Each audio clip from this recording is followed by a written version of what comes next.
Hey guys, welcome back to Altaz-Review, where we look back at some of our favorite game releases in recent times.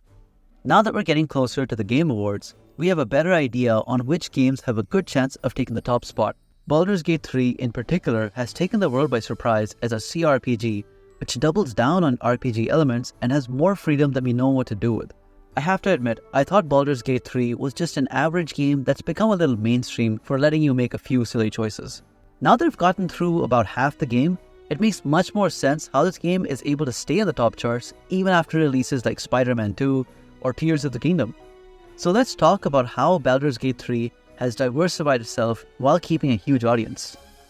The first thing to focus on with Baldur's Gate 3 is that it's a CRPG, which means there's going to be a lot of technicalities in the rules and fine print.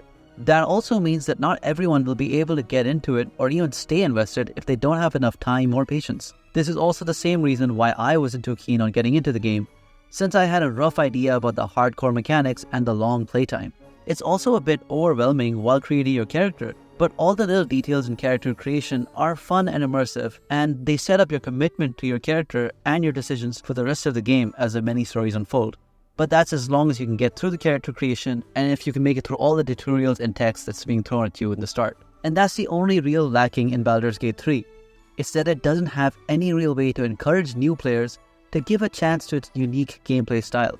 I mean, it's the first truly committed Dungeons & Dragons style game that still applies traditional RPG mechanics. But after you start the game, the D&D style situational roles and the RPG action is more than enough to keep you hooked.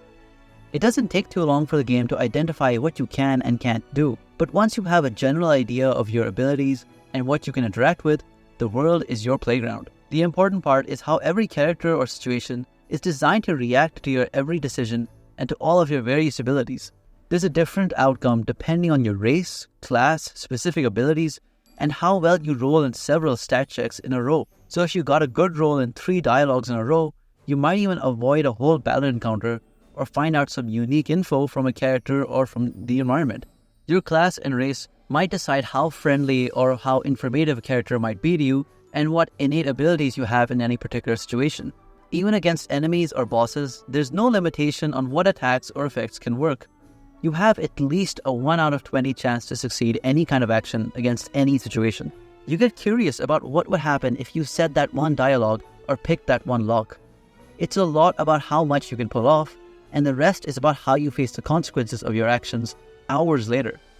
Aside from just the gameplay aspects, the story and character interactions are convincing and captivating.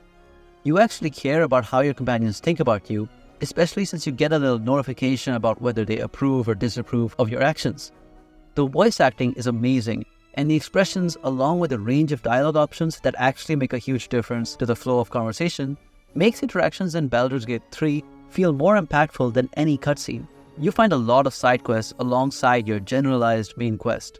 The story allows you to progress in a number of ways, and the side quests and characters also acknowledge what you've done throughout the game, depending on how relevant those actions are to that quest or to the area you're in. Even though you're plowing through so much content, the fact that everything you do has such a notable effect on the game reminds you about what you've done rather than becoming forgettable side quests or padded side content. Even the rewards you get are always important and valuable, regardless of how far into the game you might be. The battle system limits a lot of your actions and options, so being able to make extra actions or get some useful buffs or effects helps you to avoid wasting actions or resources once you're in battle. So alchemy, enchanted items, and leveling up always give you a huge benefit that feels game-changing while keeping a balance in the overall game mechanics. Items can even allow characters to perform high-level magic without expending magic slots or allowing them to use magic that they wouldn't normally be able to. Every class might learn similar magic or skills, but it's up to you to decide who can benefit the most from certain builds and how you want to create each character to best support the whole team. It's a proper RPG, and it works the same way as something like Final Fantasy, while also incorporating all those D&D mechanics and strategy mechanics.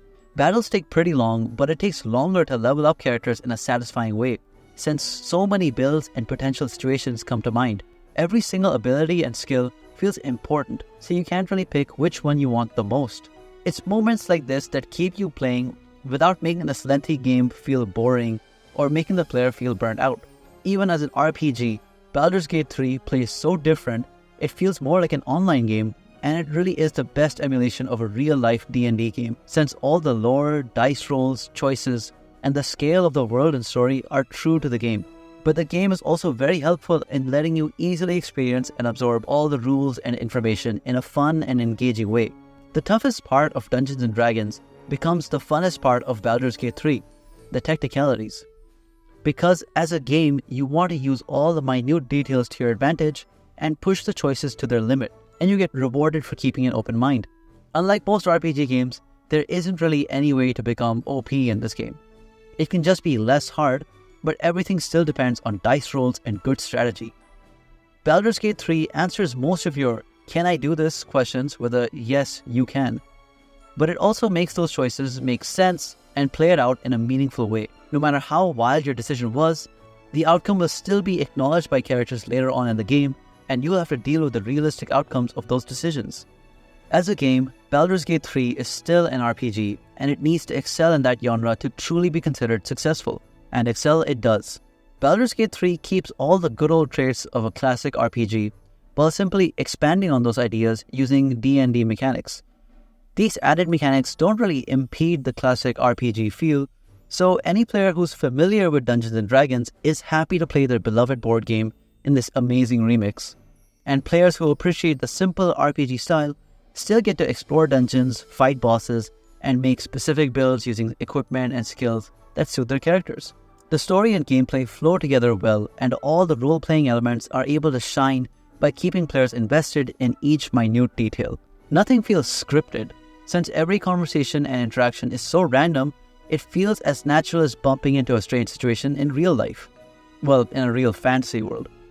The role you play in this fantasy world feels convincing and meaningful since the world itself is so organic and ready to respond to your every action.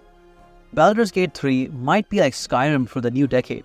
It has the same feeling of pushing the limits of choice and open world design while having an engaging story. It engages players the same way, and it's probably the best entry RPG at this point, since it's the most complicated and the most accessible RPG at the same time.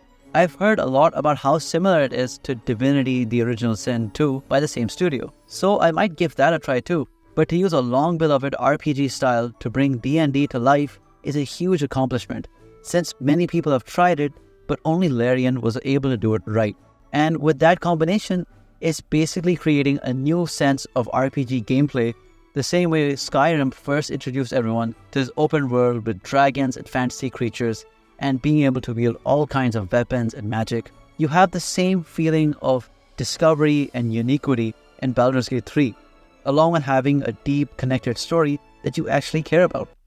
I have a lot to say about Baldur's Gate 3, but for now, I'll just leave it at I understand why this game has become the greatest of all time for a lot of people. It has all the check marks of a great game without many flaws to point out. I'll be looking forward to the Game Awards since there's only a handful of games that I think deserve Game of the Year this year. But despite my doubts, Baldur's Gate 3 definitely deserves to be a favorite candidate. Let me know what you guys think about Baldur's Gate 3 and tell me about what game you think deserves to be Game of the Year. If you enjoyed the video, please like and subscribe. Until then, I hope I see you in the next video.